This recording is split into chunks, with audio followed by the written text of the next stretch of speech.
रात के ठीक 3 बजे थे। शहर की आखिरी घंटी बज चुकी थी।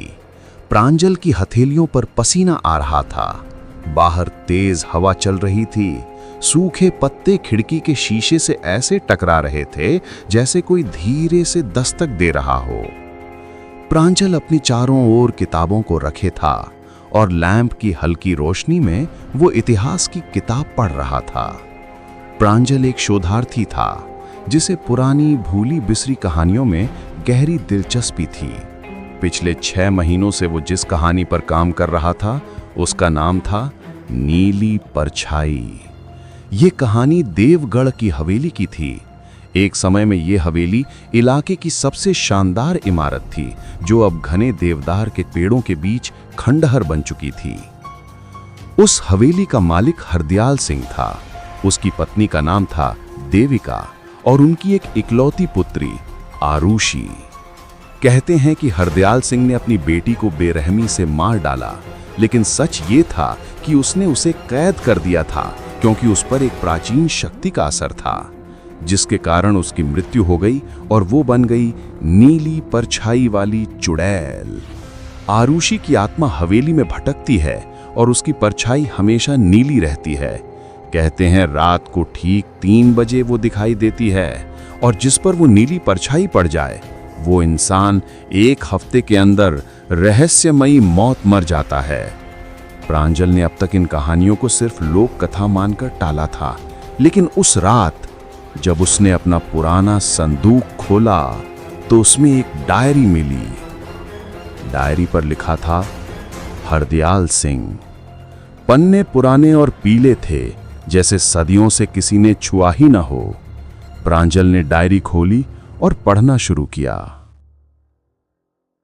आज रात 3 बजे मैंने आरुषि के कमरे पर आखिरी कील ठोक दी। वो दरवाजा जिसे मैंने चांदी की परत से बंद किया है, उसके रोने की आवाज अब भी आती है, लेकिन मैं मजबूर हूं। वो मेरी बेटी नहीं है, वो नीली परछाई बन चुकी है। मेरे गुरु ने कहा है ये एक प्राचीन श्राप है। अगर ये परछाई सूरज की रोशनी में आ गई तो ये पूरी दुनिया को निगल लेगी।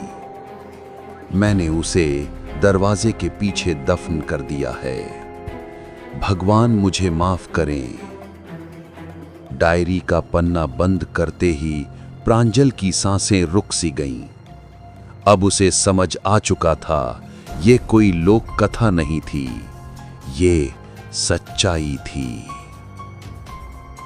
उसी रात प्रांजल ने एक फैसला किया। वो कल सुबह देवगढ़ की हवेली जाएगा।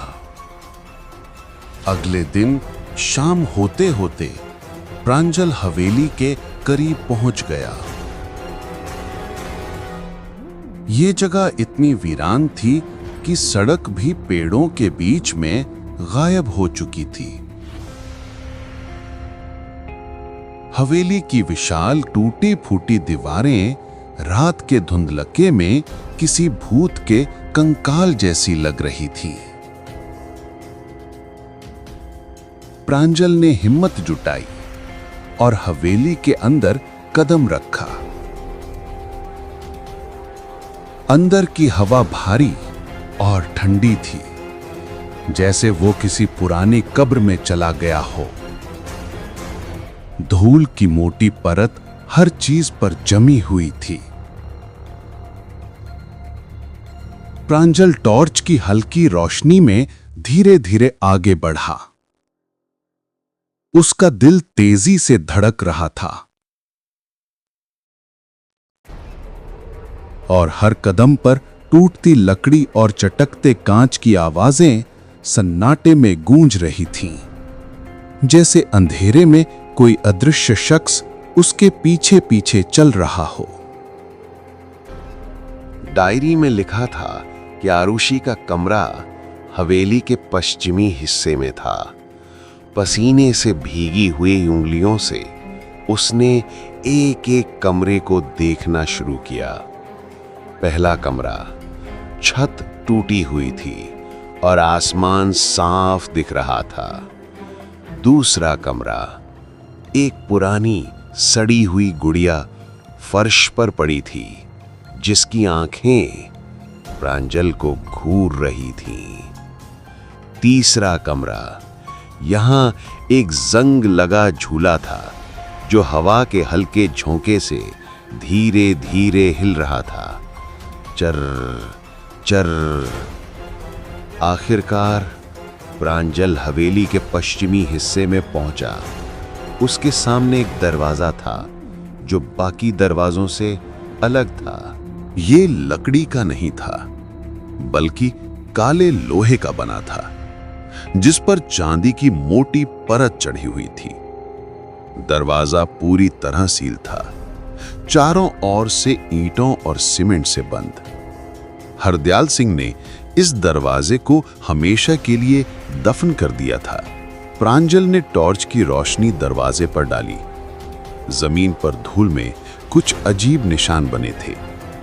ऐसा लग रहा था जैसे किसी ने बहुत कोशिश करके इस दरवाजे को खोलने की कोशिश की हो। निशान ताजा थे, मानो किसी ने अभी अभी धूल को हटाकर बनाए हों। प्रांजल ने खुद से कहा, यह किसी भूली हुई आत्मा का काम नहीं है, यह किसी जिंदा इंसान का काम है। ये सोचते ही उसके अंदर एक नई दहशत पैदा हो गई। क्या कोई और भी इस रहस्य को जानता है, या फिर कोई इस नीली परछाई को बाहर निकालने की कोशिश कर रहा है? प्रांजल तुरंत हवेली से बाहर निकलना चाहता था, लेकिन उसका शोधार्थी मन उसे रोक रहा था। वो जानता था कि इस रहस्य की जड़ें किसी सादे भूत प्रेत की कहानी से कहीं ज्यादा गहरी हैं।